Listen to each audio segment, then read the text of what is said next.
Hi, and welcome to the Insiders by Durham Lane, where we get perspectives from industry thought leaders about strategies that are unifying marketing and sales cycles to help accelerate growth inside your world. Simon and I were delighted to be joined for this special episode by Richard Smith, VP of Sales for EMEA at Allego. Although Rich is now a recognised sales leader, he entered the profession like Simon and myself did, by chance, a move we like to call, here at the Insiders, the Happy Trip Up Club. During our discussion, we covered topics such as what prospecting approaches work best, the impact of call reluctance or call anxiety, how technology enables but human connection is still key, and the sales coaching disconnect. I even managed to get Durham Lane's belief equation in there. Anyway, it was certainly fun to record, and I'm hopeful as always that you will take a range of ideas away with you to implement and develop your practice. Enjoy our conversation with Rich Smith, and see you again soon. Hello and welcome to the Insiders by Durham Lane, an industry podcast giving you the inside track on all things B2B sales and marketing. I'm your host, Simon Hazeldine. I'm an author, sales expert and keynote speaker on all things sales and negotiation. I'm joined, as always, by my co-host, the CCO and co-founder of Durham Lane, Richard Lane. Richard, great to be back with you for yet another episode of the Insiders.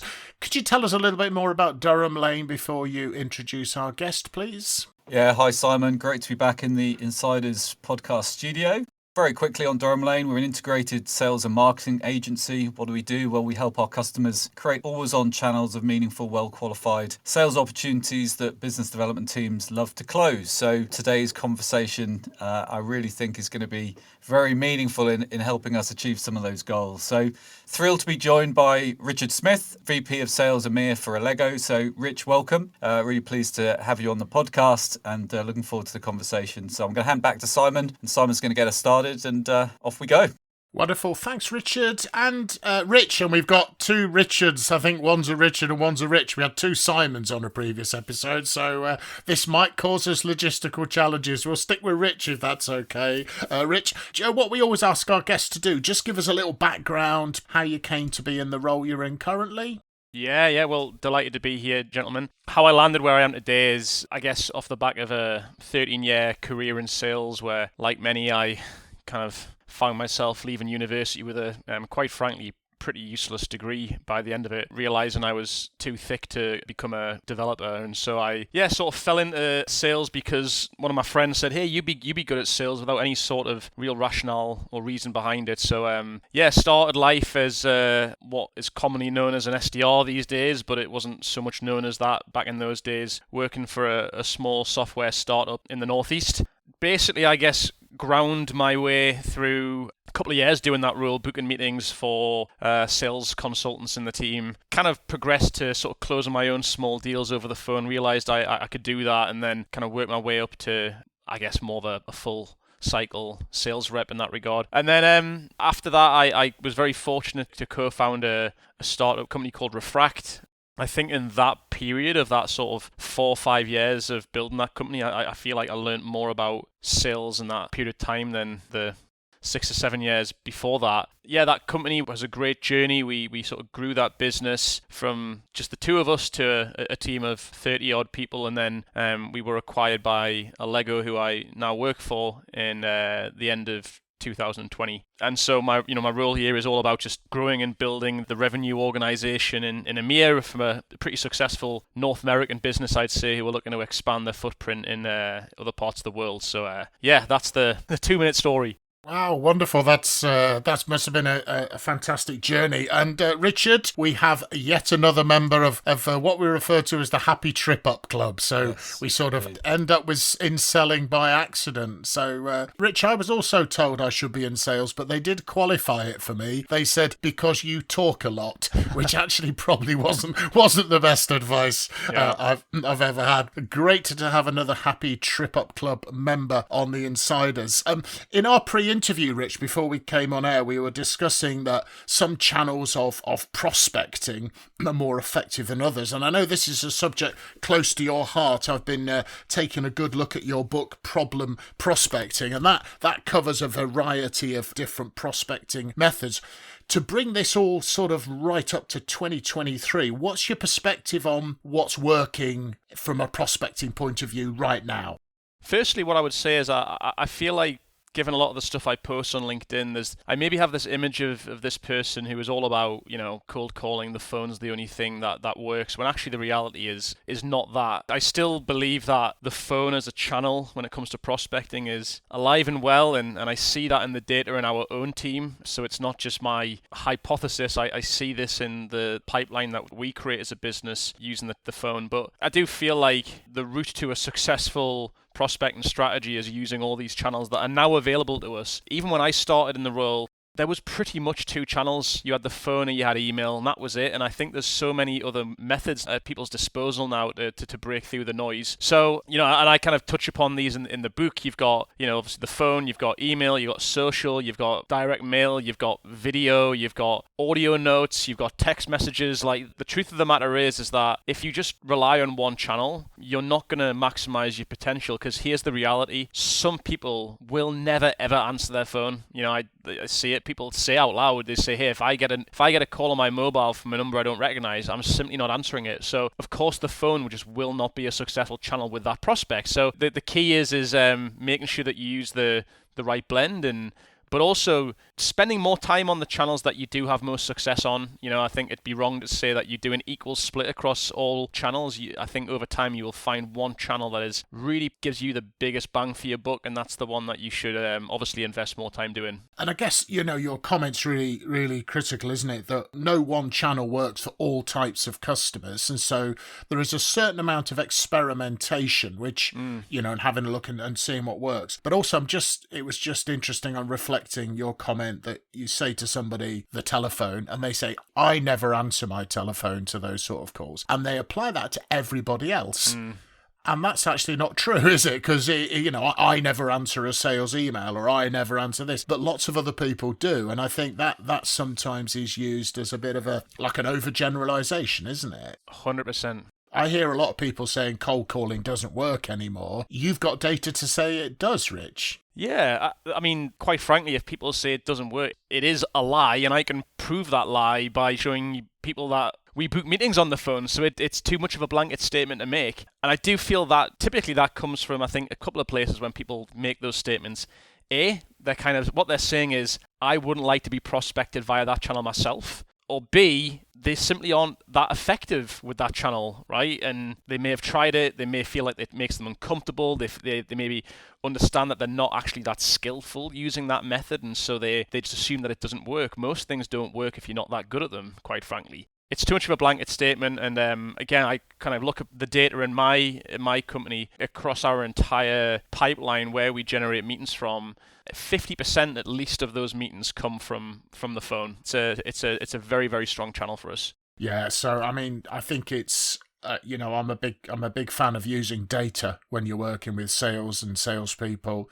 And, what's the actual data telling you, not what is your generalized view of the world, right? That's just based on an opinion rather than on fact. What are your thoughts on other channels that maybe we haven't touched on? Direct mail, gifting, some people seem to think is useful. Richard might have some examples of where this sort of direct mail Durham Lane has been effective.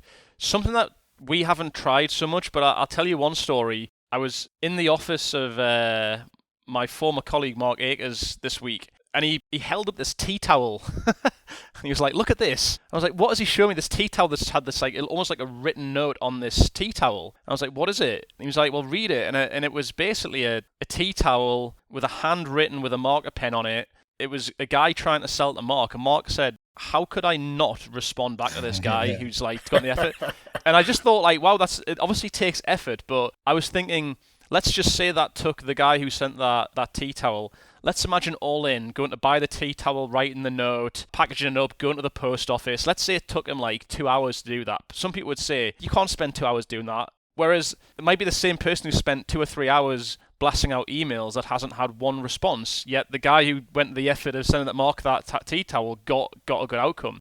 But yeah, I think we can maybe dive into this. I feel like email is a very challenging channel for a lot of people right now, and a lot of the data shows that, especially during the pandemic, the send rates of emails went up and the reply rates came significantly down. So I think that's a difficult channel. But the other one that I'm kind of still convinced is can be so successful for so many people, yet so few people are doing it, is video. I do believe is a very powerful mechanism.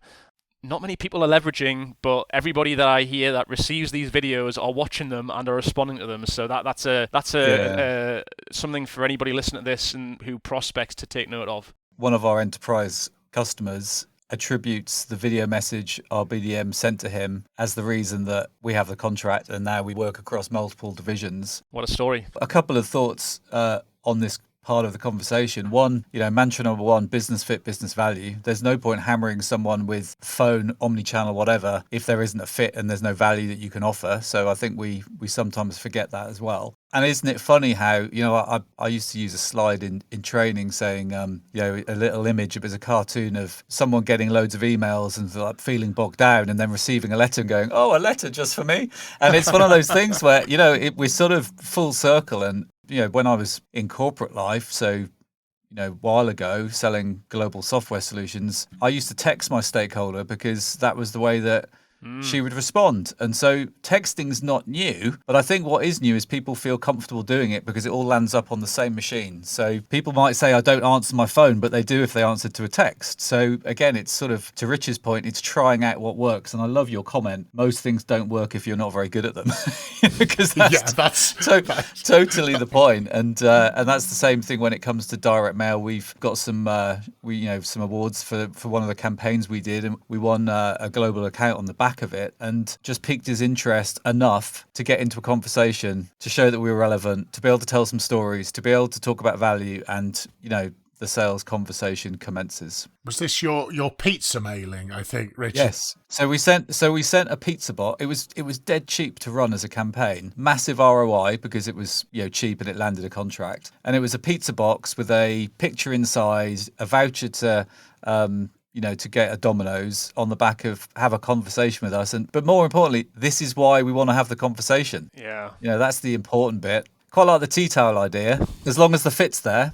Yeah, it's when I was head of a sales academy for a big FMCG company, you obviously get lots of suppliers trying to contact you. And there was a guy who used to regularly do different kind of, I think they refer to it in direct mail as lumpy mail. So there's like a little toy monkey that stuck to your window, and it was like the title was "Get the Monkey Off Your Back" and things. And they were all very creative and different. I have a friend of mine who built a very successful IT services company, and they had rubber ducks as part of their brand identity or something. And he used to mail little plastic ducks to people. Kind of hard to ignore those if they land on your desk. And again, if it's relevant and it works, give it a go. But there's the balance, right? Because marketing has spent years, decades, sending crap with no relevance to people trying to get their attention. Whereas actually, I think with the world we're in now, where they connect the two worlds of marketing and sales, is that Rich and his team will be informing the marketing department about what works. Yeah. And, I remember, again, back in corporate life, marketing had this campaign. We sent everyone a London double-decker toy bus. I was like, well, what's that got to do with anything that we're trying to talk about? And they were stumped by the question. Whereas I think the world we're in now, where you ideally are integrating those two departments, divisions, then suddenly it's got power, because sales should be informing, this is the message, this is the story, and then marketing are helping us to pique the attention of the right people at the right time. Yeah, I was talking to the MD of a very, very large, successful I don't have permission necessarily to share the story without checking with him, but they use gifting, and they work out, they do some research, and they send a very, very relevant book to the person that they know the person is interested in, and they get it parceled up really nicely. And it shows that they've done their research on the person as an individual, and he claims that's been very, very successful and cheap. Richard, to your point, right, really cost effective, but it works quite nicely. But of course, all these things, test, split test, etc. Rich, you mentioned cold calling and sort of, I guess, anxiety about that, or even call reluctance to maybe warmer prospects can be a challenge. How do you go about addressing that? Yeah, and I think call reluctance, call anxiety is a real thing. I think all of us face it to some degree, some obviously on a bigger degree than others. And it can be in fact, I'll rephrase that. I think it is the single biggest thing that will prevent people from being successful on the phone, because they have this anxiety about essentially interrupting a stranger. And it does go against all the things that you were ever told as a young child, don't interrupt people, don't talk to strangers, and like all of a sudden we're asking people to go against those things. And so you can see why people's nature is doesn't make people feel comfortable. So I think the first thing to do there is to just acknowledge that it is a real thing. It's not to just dismiss the fact that call reluctance, call anxiety is like, what do you want about? Just pick the phone up and call people. I don't think it's as people. That's not how you kind of get over that with people. I think you have to first of all acknowledge that it's a real thing and address that front on, so that people on your team who may face that can feel like you're on their side, like you may experience it yourself, or you know what they're feeling. A few things that I think can do to get over it. I think it's like anything. I come back to that phrase of like things generally don't work if you're not very good at them. So I always relate to, how do you build confidence? Well, to build confidence, you have to build skill set. Those two things get hand in hand. You get more confident about something, the better at something you get. So I think first of all, you have to give people like a structure and a framework to actually making cold calls. Because a lot of people don't actually get taught that stuff. People just get told to make some sales calls, right? And that's just not giving someone actually a methodology to leverage, a structure, a format. I think as soon as you get that, then things start to get easier, because it feels like you're just less smiling and dialing, as they say, and actually you've got an actual thought process to what you're doing. Practice, practice gets you more comfortable. Talk a lot about practice in sales and how practice is missing a lot in sales, despite the fact a lot of us have hobbies and sports that we're into outside of work that we'll practice, no questions whatsoever. We'll practice on a weekly basis. When it comes to the thing that pays our bills, puts roofs over our head, the thought of practicing that is kind of alien to some people. And I think that this classic phrase that gets banded around a lot, but I'm a big believer in it. I think it was the thing that, once I got my head around this, was the single biggest thing that just got me over any sort of phone anxieties, is this concept detaching from the outcome, is not thinking so much as, hey, the purpose of making a cold call is to book a meeting. Because when you have that mindset, if you have a conversation with a prospect and you don't book a meeting, you feel like you've failed. Whereas if you think about making cold calls is simply about finding the people that you may be able to help, and also find those people that you may not be able to help, it just gets easier. You don't think of a call where you don't book a meeting as a failure. You just see it as like, it's just part of what I need to do, the process that I need to follow to find the people that I can help. And it was that single thing that I just reminded myself in my head, is like, hey, if I don't book a meeting this phone, it's not failure. It's actually just part of the process. Actually helps to kind of build confidence and belief in what you're doing. And I think it's not, although we've been talking sort of about picking up the phone call reluctance, I've seen it working with my clients. I mean, one about working with a company in Canada about social selling, and their particular customers very heavily involved in Twitter, and he was just talking to them about sending a few tweets about the company, and they were really with the greatest of respect sort of overthinking it. If I sent this, will anybody get offended? And all this, it's kind of like, unless you're doing something really dumb, no, just try a few, and it was really, right. Or going in for the C-suite, that's quite common. I see with account managers is, in my company, the C-suite is 3 above me, 4 above me, therefore I can't possibly reach out to C-level in my customers, because I don't know, they're going to be too scary or something for me to deal with, which... That's so true, Simon. I mean, I laugh at this because I used to be one of those people. When I started in the role, I would go on LinkedIn and I would literally skip past calling somebody because they had director in their title, or they had a suit and quite a serious looking face on, and I was like, ooh, they look like a scary person, and I literally avoid calling those people. When actually, I would say that the best people to speak with, the people who are most open to speaking on the phone, typically end up being the most senior people in business, because A, they have a genuine desire to, hey, if you talk about things they care about, they're going to hear you out. And secondly, believe it or not, but they're actually the people who are getting prospected less, because there's loads of people who are too scared to contact them. But yeah, the more senior people that you target tend to be the most open to actually hearing you out, is what I've kind of discovered in my career.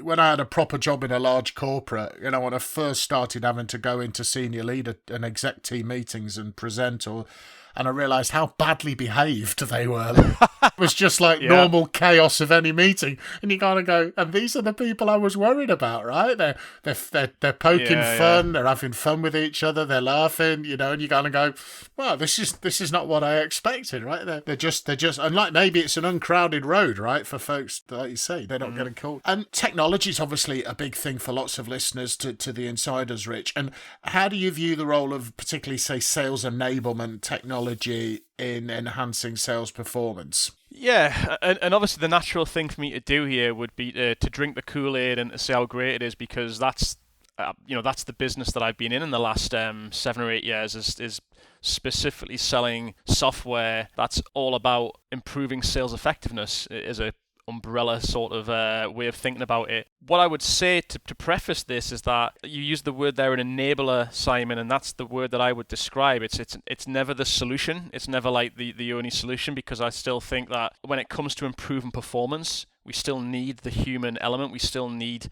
managers to be focused on coaching their salespeople and training their salespeople effectively. And obviously there's a lot of noise at the minute about ChatGPT and all this kind of stuff. And whilst it is mind-blowing stuff, I also just look at examples of it and think it's still miles away from replacing a human being. I just see it as there's some great technology out there. I sell some great technology to improve sales performance, but it is only an enabler. It's an accelerator. It's something to help with scaling, but it's never the absolute solution. And that's why more than ever, salespeople, and I'm seeing this more now than ever before, salespeople are craving that human personal touch, that coaching that they really desire. And that's why it's both of those things together is the perfect matchup. Yeah, I mean, manager coaching around best utilization of sales enablement technology and following up with people, and that really brings it to life, doesn't it? Coaching in all of its, I guess,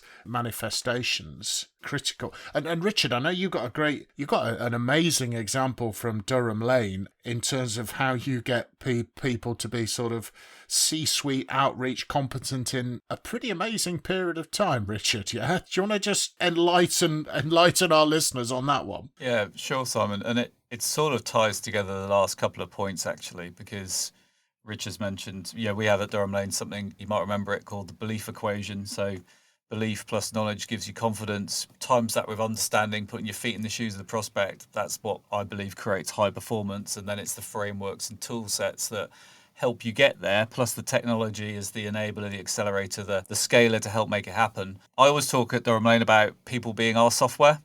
Sometimes you sit there and think, God, I wish I had a software company, because software doesn't get up and leave for a better package, or software doesn't get up and decide that they want to do something different, or et cetera, et cetera, et cetera. And at other times I think, wow, this is just amazing, because I'm in total agreement that human aspect is still so hugely important. And so we call ourselves a technology-enabled services business. And part of our success, and probably back to our first bit of the conversation, there are thousands of people around the world putting calls into prospect organizations every day. So I would say the phone is still alive and well. We're about 130 people now, so a tiny fraction of that. But there is definitely an industry that recognizes that warm calling or cold calling, however you want to term it, works. But we've developed a program that enables us within about 4 weeks to have someone with no experience, as long as they have effort, attitude and aptitude. In about 4 weeks, we can have them prospecting in on behalf of our customers with a question-based, value-based approach,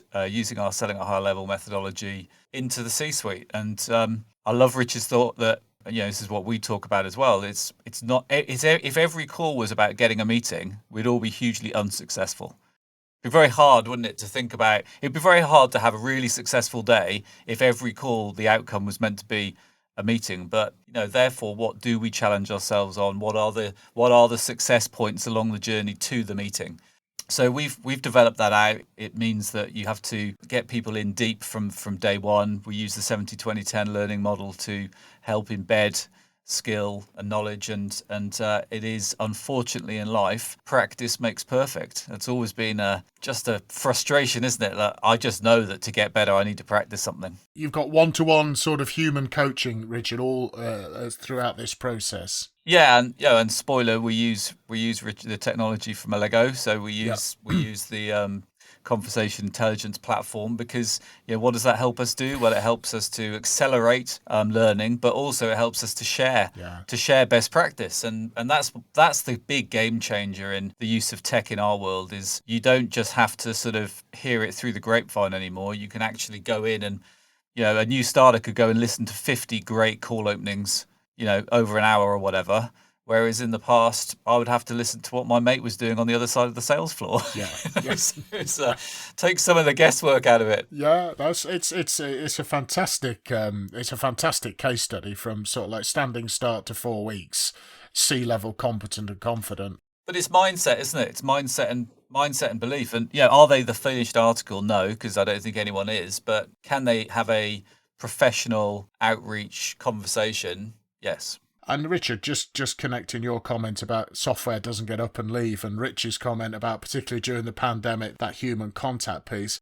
Most of the exit interview data I've ever seen says relationship with line manager is a number one reason to be departing. So if you're coaching, and some work I did previously in talent retention, they want to know they're going to be able to advance, they want to know they're going to be able to develop, they want to feel they're appropriately challenged, and they want to feel connected with the organisation. And I think coaching is one of those things that can probably tick all 4 of those boxes. Yeah, I've always said a silver lining of the pandemic for Durham Lane is that, well, it's now about 36% of our workforce are no longer in the northeast of England, so we're not constrained by location like we were. That comes with other challenge, which is how do you push a culture through digital channels, and end of the day, it's how you communicate with people and how you're supported and feeling like you're part of the journey and part of the organisation, and it sort of created a bit of a new world for a lot of companies, I think. Yes, definitely. I mean, it's a challenge, and always, as there is, opportunity as well. And Rich, I know you're a big advocate of sales coaching, so kind of I'm preaching to the converted here, but I guess a question I'm always fascinated by is, why does it seem to be frequently undervalued and also underutilized? Because it's such a powerful way of engaging people and improving performance. Yeah, it's a baffling one, isn't it? Because you said the word undervalued there, and the data suggests that's right. But what makes it confusing is that I think if you asked most people out there, is sales coaching a valuable thing to do, you'd be hard finding to say one person that'll say no, I think it's a waste of time. In fact, the actual data that we've seen is that the majority of sales leaders surveyed say that coaching is a highly valuable, integral activity for success. Yet on the flip side, the salespeople, the people that they're supposedly coaching, are saying that they rarely or are never getting coached. So there's this massive disconnect, and I think there's probably lots of reasons for it, but I think the main ones that it boils down to,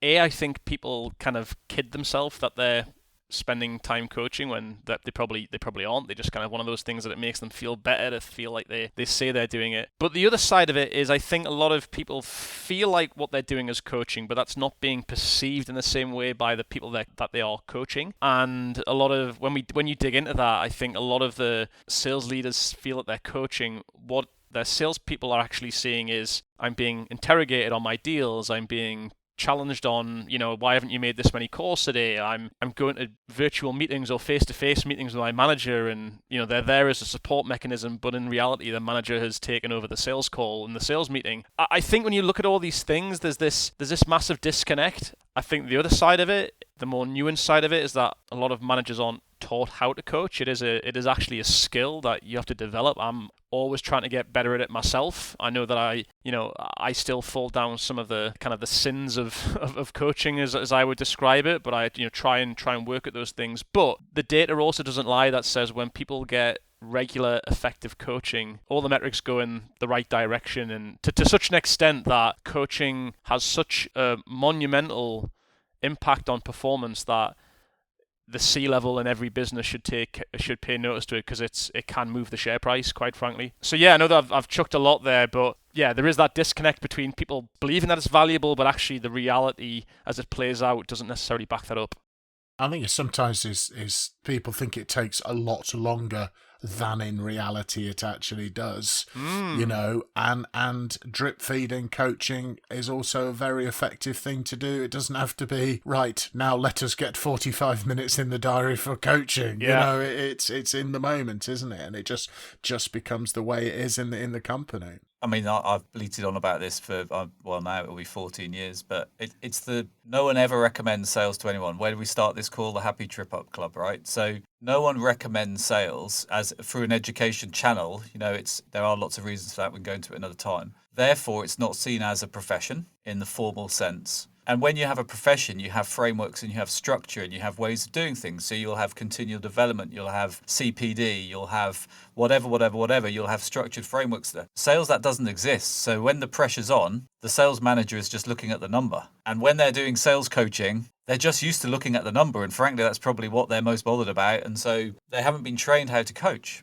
We all fall into that trap, right? You go in for a coaching session, you get stuck into a deal. You're like, why is this not happening? Why is that? And suddenly, that's not coaching. That's sort of interrogating someone. So I think it's really fundamental, and it is changing, and it is getting better, and it certainly has got better over those years. But you're dead right, Rich. The sales coaching disconnect. I mean, that's your second book title, probably. I did like what Simon said, though, about that it doesn't have to be seen as this, like, we've got to schedule an hour in the calendars, and that's to be a big thing. Like, I'll give an example. I was just having a one-to-one, which, by the way, one-to-ones doesn't equate sales coaching. I think people have that mindset too. I was having a one-to-one with one of my team yesterday, and we were talking about a deal that she's working on, and it turned into this whole thing around like challenges with negotiation, and what that then transpired into was like just unplanned 10-minute role play of, let's revisit what happened in that call last week. Let's role play it out, and let's see how you would approach it differently this time. And it was an impromptu activity. It was essentially 10 minutes of coaching, and again, it was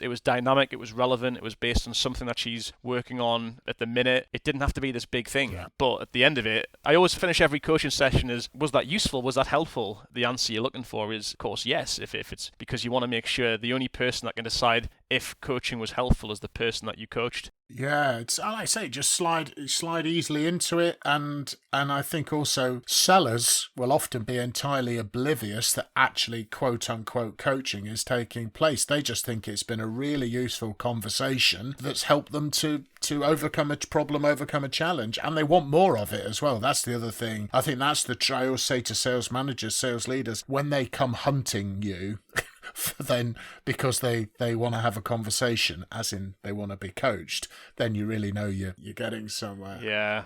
So Richard, we normally do your pithy summary of some of the key points of wisdom shared from our illustrious guests. Putting on the pressure now. Yeah, well, look, Rich, I knew it was going to be a good one, and I've really enjoyed the chat. So thanks again from the insiders. But yeah, where did we start? Well, we started with the Happy Trip Up Club that we're all proud members of, and we sort of came back to that as we went through the conversation. But we've talked about prospecting, omnichannel is a must. I think easiest way, take out the cold and call it warm. If you're doing business fit, business value, then it should be a warm call. You're investigating to see if there's a fit. I love the idea of spend the channels where you get most of your success. So, focus on the things you're good at and get better at them. And most things don't work if you're not very good at them. So that the other part of that, which is useful. We talked about call anxiety, thought about that belief equation and the skill, structure and practice that goes in to help people become successful. That then shifted to us to technology as an enabler. I've written down here, enable, accelerate, scale.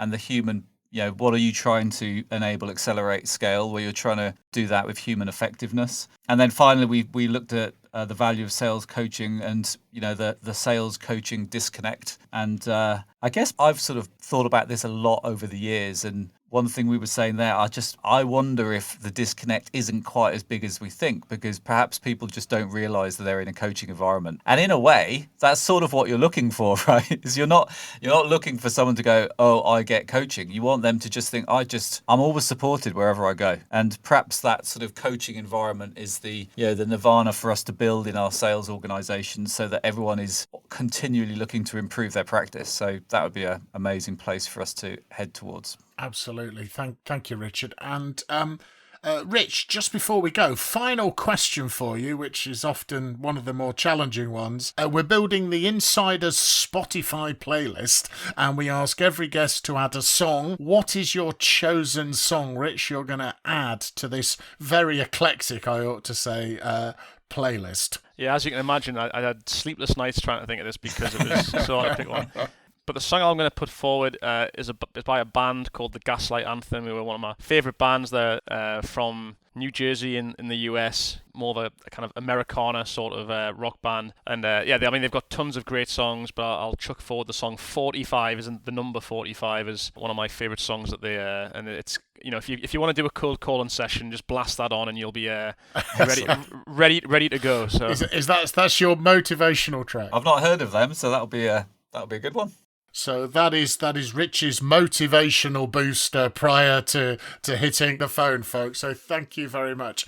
Wonderful. So thank you very much to Rich for joining us on this episode of the Insiders by Durham Lane. Thank you to my co-host Richard, and thank you for listening in, folks. Please subscribe to the Insiders podcast on your preferred podcasting site, and you'll be notified of new episodes as and when they're released, which they are on a regular basis. And visit durhamlane.com to learn more about selling at a higher level. In the meantime, good luck and good selling, folks. The Insiders by Durham Lane. Subscribe today to never miss an episode.